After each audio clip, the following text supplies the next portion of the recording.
Hello everyone and welcome back to the channel. Today we're diving deep into a topic that lies at the very heart of Buddhist philosophy, the Four Noble Truths. If you've ever been curious about what Buddhism is really all about, beyond the statues and chants, this is the perfect place to start. These truths are not commandments or dogma. They're presented as observations, like a doctor's diagnosis and prescription for the human condition. They are the foundational teachings that the Buddha himself shared in his first sermon after attaining enlightenment. So whether you're just starting your spiritual journey or simply looking to understand a different worldview, stick around as we unpack these profound insights together. So, what are these Four Noble Truths? In essence, they are: first, the truth of suffering, or dukkha; second, the truth of the cause of suffering, or samudaya; third, the truth of the end of suffering, or nirodha; and fourth, the truth of the path that leads to the end of suffering, or magga. It sounds a bit like a medical process, right? The doctor first identifies the illness, then figures out its cause, then confirms that a cure is possible, and finally prescribes the treatment. The Buddha approached our mental and spiritual well-being in a very similar, logical way. Let's explore each of these truths one by one. Let's start with the first noble truth, the truth of dukkha, often translated as suffering. Now, when people hear the word suffering, they often think of big, dramatic events like illness, loss, or tragedy. And yes, those are absolutely part of dukkha. But the concept is much broader and more subtle than that. The Pali word dukkha actually refers to a fundamental unsatisfactoriness or dis-ease with life. It's the feeling that something is always slightly off-kilter. Think about it. There's the obvious physical and emotional pain we all experience, but there's also the stress of things changing when we want them to stay the same, like when a happy moment ends. There's the frustration of not getting what we want, whether it's a promotion at work or just a quiet moment to ourselves.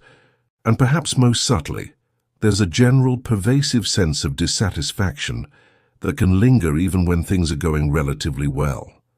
It's that feeling of, is this all there is? This isn't meant to be pessimistic. It's not saying that life is all bad. On the contrary, it acknowledges the joy and beauty in life. The first truth is simply a realistic and honest observation. Being a human involves a spectrum of experiences, and part of that spectrum includes discomfort and dissatisfaction. Recognizing this fact without judgment is the very first step toward liberation. It's not about wallowing in misery. It's about courageously looking at life as it is. Now that we've acknowledged the reality of dukkha, we move to the second noble truth, the truth of the cause of suffering, or samudaya. The Buddha taught that our suffering isn't random or meaningless. It has a specific cause, and that cause is craving or thirst, known in Pali as tanha. This craving comes in three main forms. First, there's the craving for sense pleasures. This is the desire for things that please our five senses: delicious food, beautiful sights, pleasant sounds, and so on. There's nothing inherently wrong with enjoying these things, but the problem arises when we become attached to them, when our happiness depends on constantly having them. We get a new phone, and we're happy for a week, but then a newer model comes out, and suddenly ours feels old. The pleasure is temporary, and the craving is a constant cycle. Second, there's the craving to become something, or for existence. This is the ambition to be richer, more famous, more powerful, or even more enlightened. It's the ego's constant drive to build itself up, to secure its identity. We chase after a future version of ourselves, believing that once we achieve that status or that state of being, we'll finally be happy. But this chase is endless. The goalposts are always moving. And third, there's the craving to not become something, or for non-existence. This is the desire to get rid of things we don't like.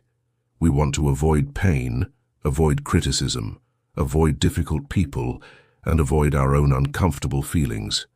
We push away reality, and this resistance, this aversion, creates its own form of suffering. At its extreme, it can manifest as a desire for annihilation.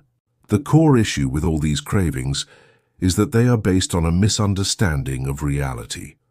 We cling to things that are impermanent, expecting them to bring lasting happiness, which is an impossible demand. Identifying this thirst within ourselves is the key to understanding why we suffer. This might sound a bit bleak so far, but here's where the hope comes in. This leads us to the third noble truth, the truth of the cessation of suffering, or Nirodha. This truth is the good news. It's the promise that since suffering has a cause, it can also have an end. If we can remove the cause, the craving and clinging, then the suffering will cease. This state of cessation is what Buddhists call nirvana. Nirvana is not a heaven-like place you go to after you die. It is a state of mind that can be experienced right here, right now. It's the extinguishing of the three fires of greed, hatred, and delusion. Imagine you're holding a hot coal in your hand. It's burning you. The cause of the pain is holding the coal. The cessation of pain is simply letting it go. It's that simple yet profound. Yet, Nirodha means the end of dukkha. It is a state of profound peace, freedom, and liberation from the endless cycle of craving and dissatisfaction. It's not a state of blissful numbness or detachment from the world. Instead, it's a state of being fully engaged with life, but without the attachment and anxiety that usually come with it. You can still enjoy a beautiful sunset or a good meal, but your happiness doesn't depend on it. You can experience challenges and difficulties, but they don't overwhelm you. The third noble truth is the ultimate message of hope in Buddhism. It tells us that freedom from our inner turmoil is possible for every single one of us. So if freedom is possible, how do we get there? That brings us to the fourth noble truth, the truth of the path to the cessation of suffering, or Magga. This is the practical step-by-step guide. It's the prescription from the doctor. This path is known as the Noble Eightfold Path. It's not a linear set of steps you complete one after another, but rather 8 interconnected practices that you cultivate simultaneously. They support and strengthen each other. The Eightfold Path is traditionally grouped into 3 sections. The first is wisdom, which includes right view and right intention. Right view is about understanding the 4 noble truths, seeing reality as it truly is, impermanent and interconnected. Right intention is about cultivating a commitment to the path with intentions of renunciation, goodwill, and harmlessness. The second section is ethical conduct, which includes right speech, right action, and right livelihood. Right speech means avoiding lying, divisive speech, harsh speech, and idle chatter. Right action means refraining from harming living beings, stealing, and misconduct. Right livelihood means earning a living in a way that doesn't cause harm to yourself or others. The third and final section is mental discipline, which includes right effort, right mindfulness, and right concentration. Right effort is the energy we apply to prevent unwholesome states from arising and to cultivate wholesome ones. Right mindfulness is the practice of being fully aware of the present moment, aware of our body, feelings, thoughts, and the world around us, without judgment. This is where meditation really comes into play. And finally, right concentration is the practice of developing a focused, one-pointed mind, which allows for deeper insight and clarity. These 8 elements, practiced together, form a complete guide for living a life of wisdom, ethical conduct, and mental discipline. It's a path of training and cultivation. It's not about becoming a perfect person overnight, but about consistently and gently guiding your thoughts, words, and actions in a more wholesome direction. The path itself is the goal. Every step taken on this path is a step away from suffering and a step towards peace. So, to recap, the Buddha observed that life involves a fundamental unsatisfactoriness, or dukkha. He identified its cause as our craving and clinging. He then assured us that there is a cure, a state of freedom called nirvana.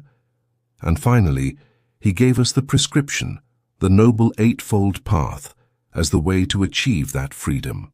These Four Noble Truths offer a powerful and practical framework for understanding our own minds and finding a deeper sense of peace and contentment in our lives. It's a timeless teaching that encourages us to look inward, to take responsibility for our own happiness, and to cultivate compassion for ourselves and for others. It begins with the simple, courageous act of looking at our own experience honestly. Thank you so much for joining me on this exploration of the Four Noble Truths. I hope this has provided some clarity and perhaps sparked your curiosity to learn more. If you found this video helpful, please give it a thumbs up and consider subscribing for more content on philosophy and mindfulness. I'd love to hear your thoughts in the comments below. Which of the truths resonates with you the most? Thanks again for watching, and I'll see you in the next video.